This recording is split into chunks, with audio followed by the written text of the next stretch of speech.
هذا بيان للناس وهدى وموعظة للمتقين ولا تهنوا ولا تحزنوا وأنتم الأعلون إن كنتم مؤمنين.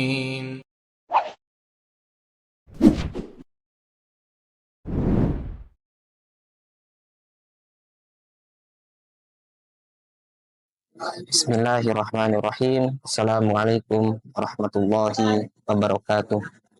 Hamdan wa syukurillah wassalatu wassalam ala rasulillah wa ala alihi wa sahbihi wa man wala amma ba'du. Hadirin ikhwatul iman rahimakumullah, sebagaimana kita ketahui bahwasanya Allah Subhanahu wa taala telah mewajibkan kepada kita untuk melaksanakan ibadah saum Ramadan 1 bulan lamanya. Dan tak terasa kita sudah berada di penghujung Ramadan yang tentunya kita selaku umat muslim merasa kehilangan. Kenapa? Karena kita ditinggalkan oleh bulan yang dimana di dalamnya penuh dengan ampunan serta lipat ganda kebaikan oleh Allah Subhanahu wa taala. Tetapi di samping itu kita juga patut bergembira akan hadirnya hari raya Idul Fitri, karena itu salah satu bentuk syukur kita kepada Allah Subhanahu wa taala, karena 1 bulan lamanya kita dilatih oleh Allah Subhanahu wa taala untuk saum, terus qiyamul lail, memperbanyak bacaan Al-Quran serta kebaikan-kebaikan yang kita lakukan di bulan itu Ramadan, dan semoga berlanjut ke bulan-bulan yang lainnya. Hadirin ikhwatul iman rahimakumullah,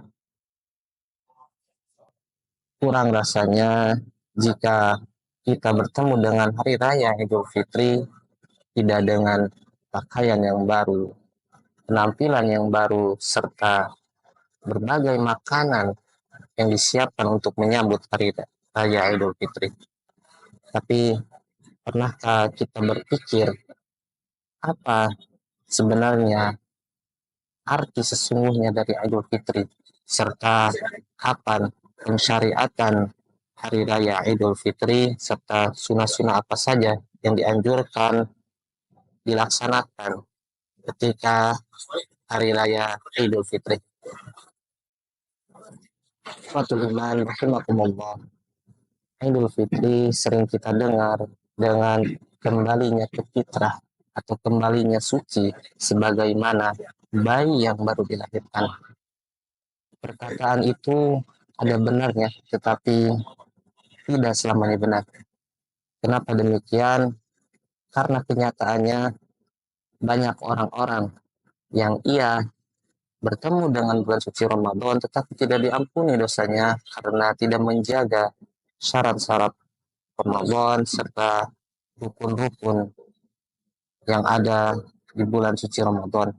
Sebagaimana dikatakan oleh Nabi Muhammad SAW, "Rubba sha'imin laisa lahu min siyamin ilal ju'i wal atas." Berapa banyak orang yang ia melaksanakan ibadah saum Ramadan tetapi tidak diampuni dosa-dosanya, dia hanya mendapatkan lapar dan haus saja. Semoga kita tidak termasuk terhadap golongan tersebut. Hadirin ikhwatul iman rahimakumullah, Idul Fitri terdiri dari 2 kata, yaitu Aid dan Fitr. Al-Aid berasal dari kata al-Aid yang berarti kembali atau sesuatu yang terus berulang. Sedangkan Al-Fitr atau Al-Iftar yang berarti berbuka. Perkataan ini juga diperkuat dengan perkataan Nabi Muhammad SAW, "As-sawmu yauma tasumun wal fitr yauma taftirun." Saumlah kamu di hari di mana kamu berpuasa, sedangkan al-fitr adalah hari di mana kamu berbuka. Jadi yang dimaksud dengan Idul Fitri adalah hari di mana kita berbuka setelah 29 hari lamanya kita berpuasa. Hadirin ikhwatul iman rahimakumullah. Awal mula pensyariatan Idul Fitri itu tidak terlepas dari dua hal. Yang pertama adalah Perang Badar, dan yang kedua adalah Hari Raya masyarakat jahiliyah pada masa itu. Pensyariatan Idul Fitri itu pada tahun kedua Hijriah, bertepatan juga dengan kemenangan umat muslim dalam Perang Badar. Secara tidak langsung, umat muslim merayakan dua perayaan atau dua kemenangan sekaligus, yaitu kemenangan atas Perang Badar, dan yang kedua kemenangan atas dirinya yang telah berpuasa 1 bulan lamanya. Dan yang kedua adalah perayaan masyarakat jahiliyah pada saat itu.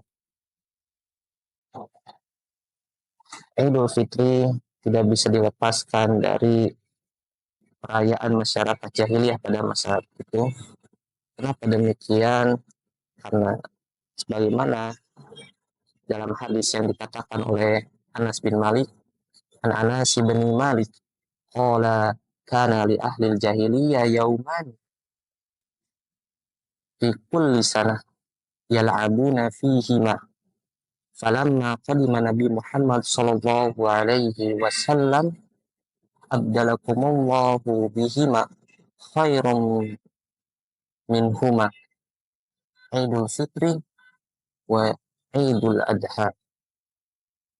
Nabi Muhammad Shallallahu Alaihi Wasallam bersabda bahwasanya masyarakat jahiliyah pada saat itu mempunyai dua hari raya yang sangat meriah.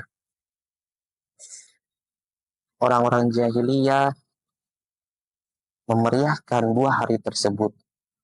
Lalu Nabi Muhammad Shallallahu Alaihi Wasallam ke Madinah, dan Allah memerintahkan untuk mengubah dua hari tersebut menjadi hari yang jauh lebih baik, yaitu Idul Fitri dan Idul Adha. Hadirin ikhwatul iman rahimakumullah. Setelah kita mengetahui arti Idul Fitri serta awal mula pensyariatan Idul Fitri, maka sepatutnya kita mengetahui sunnah-sunnah apa saja yang dianjurkan ketika hari raya Idul Fitri. Yang pertama tentu saja adalah mandi terlebih dahulu sebelum pergi ke mushola atau tempat dilaksanakannya sholat Idul Fitri. Sebagaimana dalam hadis dikatakan, An-Nafi Abdullah ibn Umar kana yagtasilu qabla ayyagtua ilal musalla. Bahwasanya Abdullah ibn Umar mandi terlebih dahulu di hari raya Idul Fitri sebelum pergi untuk melaksanakan sholat Idul Fitri. Imam Nawawi mengatakan bahwa para ulama sepakat akan sunnahnya mandi sebelum pergi ke tempat pelaksanaan sholat Idul Fitri.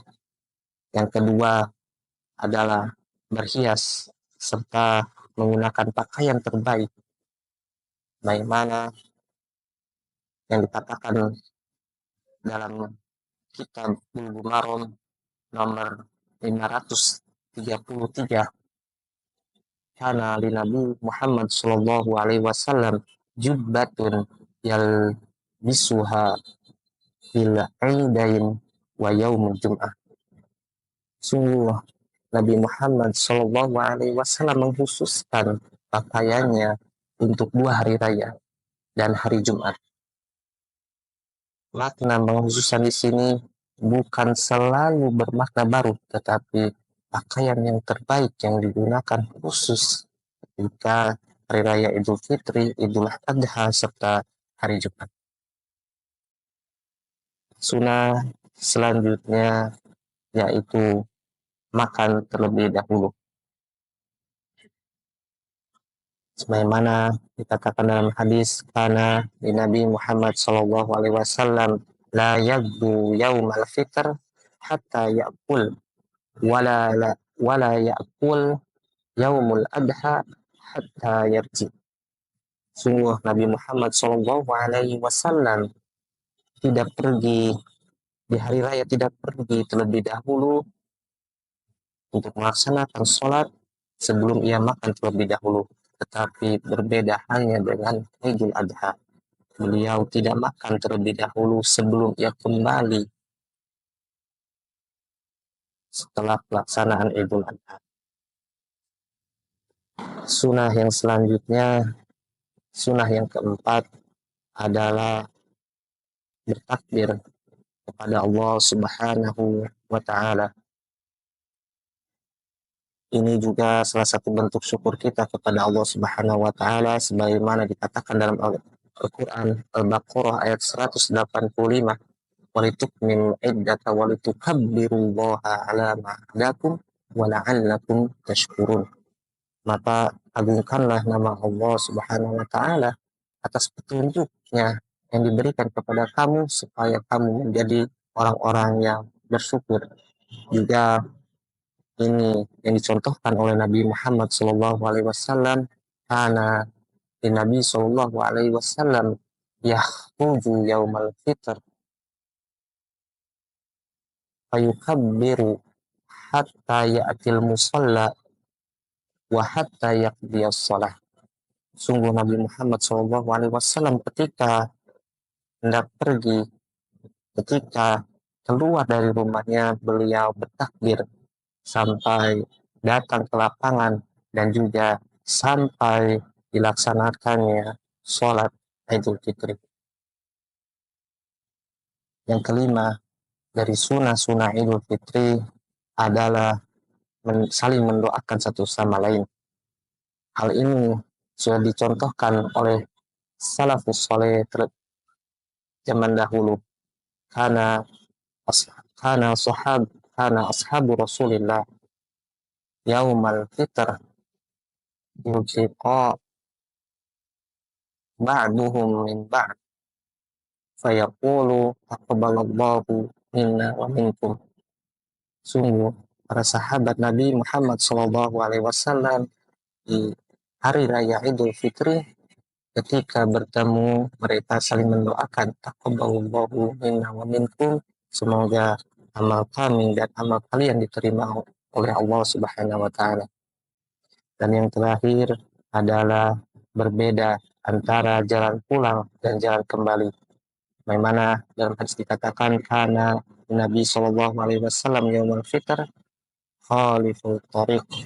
Sungguh Nabi Muhammad Shallallahu Alaihi Wasallam ketika hendak pergi dan kembali dari sholat Idul Fitri, Nabi berbeda jalannya. Hadirin ikhwatul iman rahimakumullah, terakhir saya ingin mengutip perkataan dari Ibnu Rajab, laisal aid liman labisal jadid wa innamal aid liman ta'atu yazid wa laisal aid liman tajammala bil libasi wa rukubi wa innamal aid liman ghufirat lahu dzunub. Bukanlah aid bagi siapa yang menggunakan pakaian baru, tetapi aid bagi orang-orang yang bertambah ketaatannya kepada Allah. Dan bukan pula aid yang dia berhias diri serta menggunakan kendaraan yang mewah, tetapi aid bagi siapa saja yang diampuni oleh Allah Subhanahu wa Ta'ala. Sekian dari saya. Taqabbalallahu minna wa minkum. Wassalamualaikum warahmatullahi wabarakatuh.